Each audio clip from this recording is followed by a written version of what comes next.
Down here in the bottom left, our Terran player on this one-on-one map. New to the scene, he's up here at the top right, winning that first game pretty easily. Probably feeling very confident now going into game number 2 is... I bet all the observers are just wondering how I get my voice to go that high. Was that a charity laugh you just gave me? You're like, that was my little, okay, Taste, you tried giggle. I tried. All right. This map, similar to our first map in that it's a one-on-one map, we can see some risky build orders, some aggressive openers. That's right. I don't know if we will, though. Yeah. You know, it looks like he's already building that depot up there. Will he? Oh, he's actually going to make his barracks away from the wall again, maybe it looks like. Which, you know, means that he is not really scared of that Zealot that came before. You know, Steps of War. Yeah. Much more likely to send that Zealot because it just gets down there so fast. And now, he is going to be able to get inside, our Protoss player will. Yep, he's going to be able to scout quite easily. Boogie Bow. GgoBooGie. GgoBooGie. On our stats sheet, I saw somebody spelled rainbow, R-A-I-N-B-O. Correct me up. We got the probe now scouting around. He sees everything's pretty much going normally. He really wants to check for the add-on. Sometimes we see players try to block the add-on with the probe. In this case, he will get a Marine to chase this probe out, and that probe will leave, I believe, momentarily here. Yeah, might steal the gas. Nope, just checks to see if it's taken. And he'll probably get out of there just as the Marine is popping out. Ah, he wants to see that add-on. Sees it, gets out of there. Will he cancel? No. No. Probably going to stay with his man, whatever that is. I hope it's not just making a couple bunkers then a command center again. Yeah, hopefully we'll see a cleaner game here from Rache. Now, he's not going to get harassed by Zealots early on this time around. Yeah. So it's a much longer map. Oh, totally yeah. acceptable. We got a Stalker on the way here. Protoss can't really reveal his tech until he gets that Stalker out and chases out the SCV. Rache knows now is the time to leave. He probably had a little bit more time to stay in, but went in and left anyways. Now, it looks like we're going to see an expansion here from the Terran. This may have been what he wanted to do in the first game, but didn't get away with. Because he got attacked early on. That messed up his rhythm. Yeah, you know, he lost that mule, he lost that first Marine, lost an SCV, lost some mining time. So he might have been so thrown off by that one Zealot attack that it just changed the entire game like that. So he's actually making a ridiculously fast expansion. And we might see this probe make a pylon somewhere and go for aggressive play. Yeah, I think that right now, GgoBooGie, look at that, he's being a second sentry already. So we might see a Sanko-esque type play where he's playing very safely.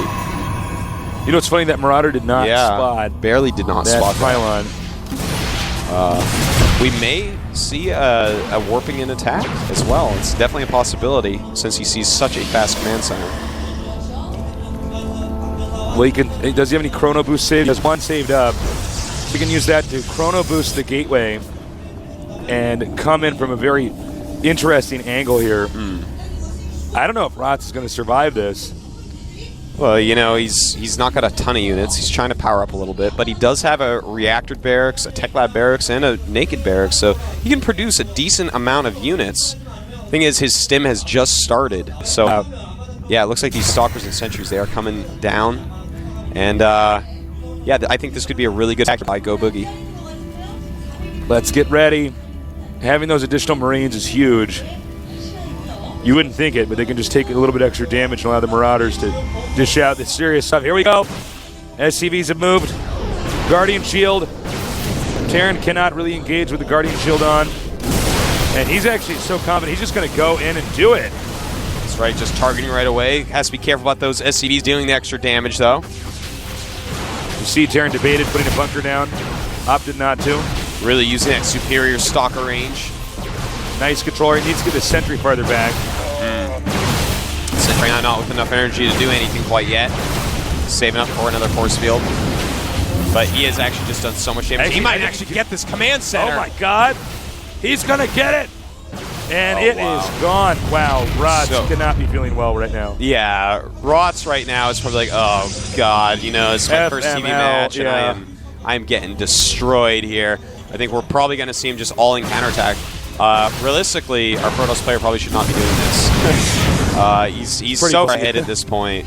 You know, just force field the ramp maybe. You know, just force field it a few times while you get that Nexus up back at home. Just make a ton of units, and you should be fine. You know, sometimes we see inexperienced players when they think they're ahead, they're like, oh God, I got to go now and kill him. But actually, all you have to do is sit back and relax. Yeah. You need to take it easy, focus on producing and defending, and you're going to win. You don't need to just go. Very rarely are there moments where you have to attack now. It's very rarely a now or never moment. When you're ahead, that's so true. Yeah. Well, right now we have at the ramp that we just saw there, 4 sentries. So he's actually going to do what we've been talking about a lot in the GSL, which is just force fielding the ramp to keep your opponent in the base.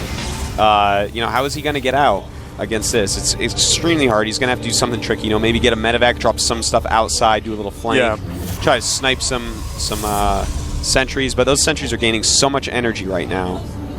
I cannot see Rache breaking out of this easily. It's going to take a long time. Well, you can also just cut the army in half at the ramp when some of it's down here.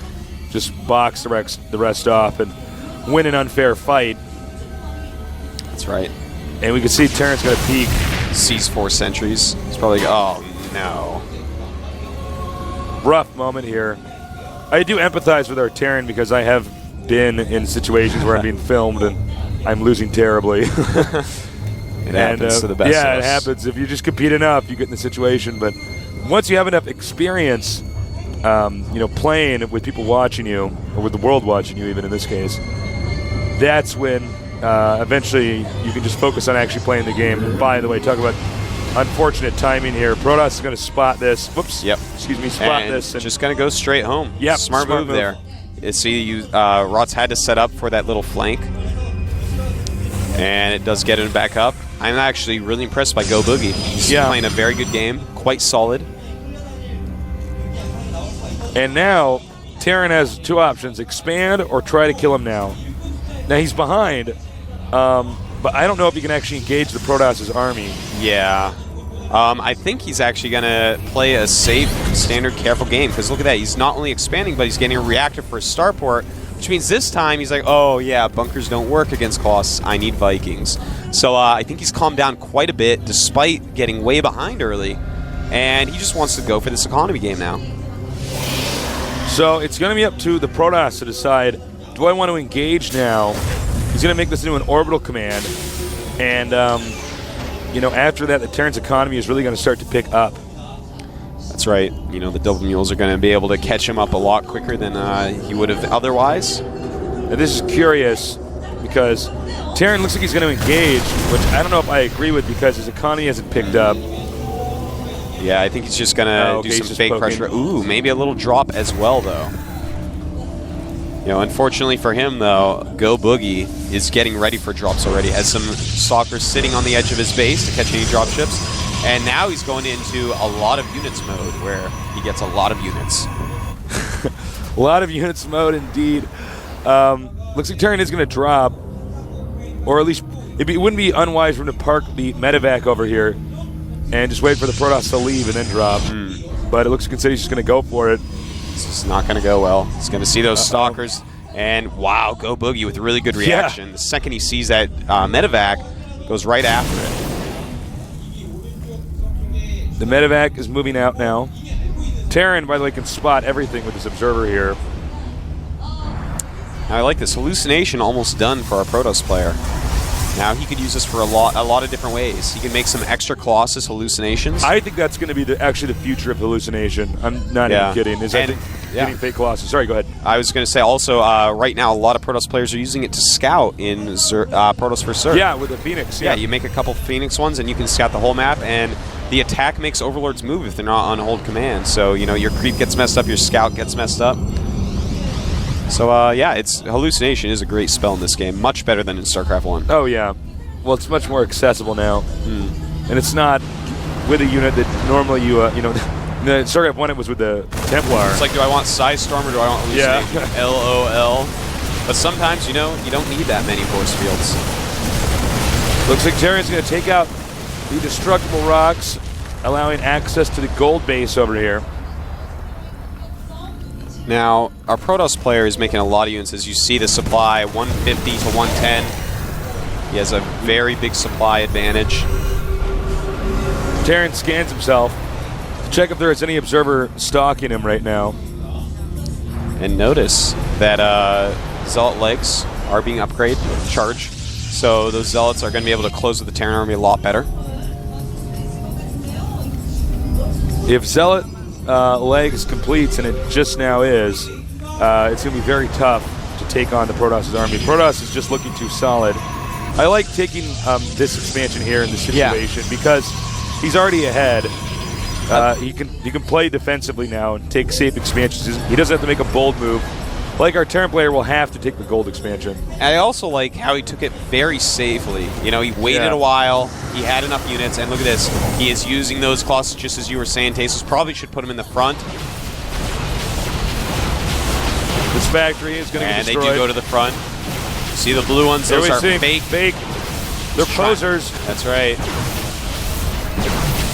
And in fact, that makes the Terran not even engage him. He sees that many Colossus, he's like, no. And now he sees their hallucinations. Yep. Scan does spot that. But as I was saying, taking this third base at this time when he was so far ahead, he's like, well, I'm really far ahead. The only way I might die is some sort of, funky all-in timing.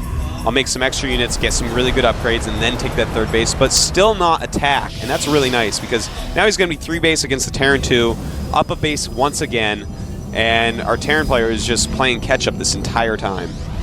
Well, Protoss has almost finished the standard PVT tech tree. When you have Colossus, Zealot, Stalker, and the Templars, it's very hard for this ball of Terran units to deal with it. And we do have some DTs down on the map now. Me. In fact, I hear stuff down there. It is. There it is.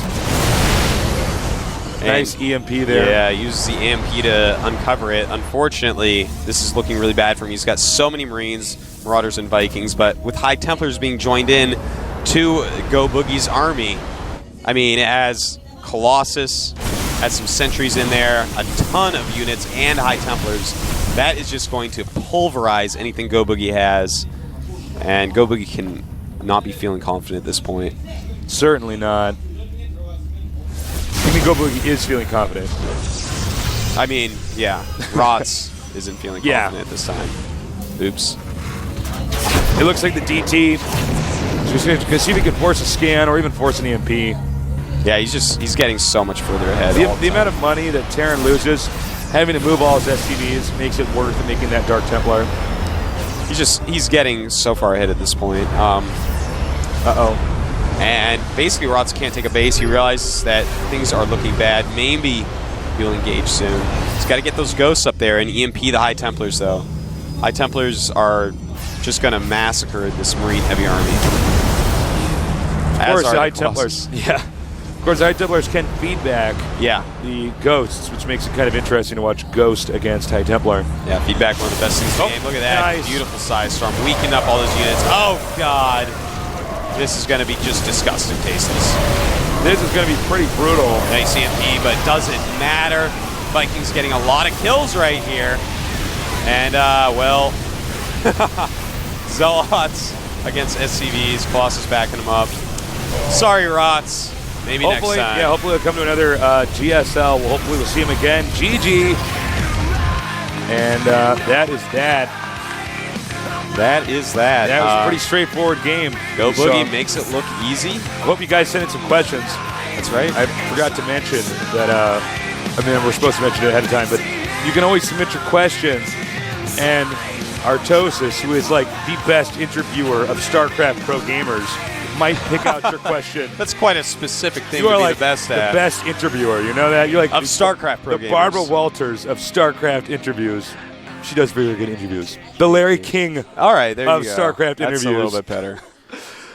So, those games are kind of bland. They were not. The Rots most got epic outplayed games. Yeah. completely. GgoBooGie just played completely solid. You can learn a lot from watching a game like that, though. Yeah. Because you look at a game like that and you say, okay, well, clearly we see what the Protoss did right and the Terran did wrong. Yeah. Sometimes you get two very good players and it's like a little bit confusing. It's very small because things. it's so either back and forth, or very little mind games that were won and stuff. This is more like, oh, you're doing this? Okay, here's how I beat you. And, I mean, it's pretty GgoBooGie just destroyed him. GgoBooGie, we haven't seen his full potential yet because he made that look pretty easy. But, then again, I think Rache is obviously a lot better than that. He just didn't play well this time around. We'll be right back, guys. Enjoy the interview.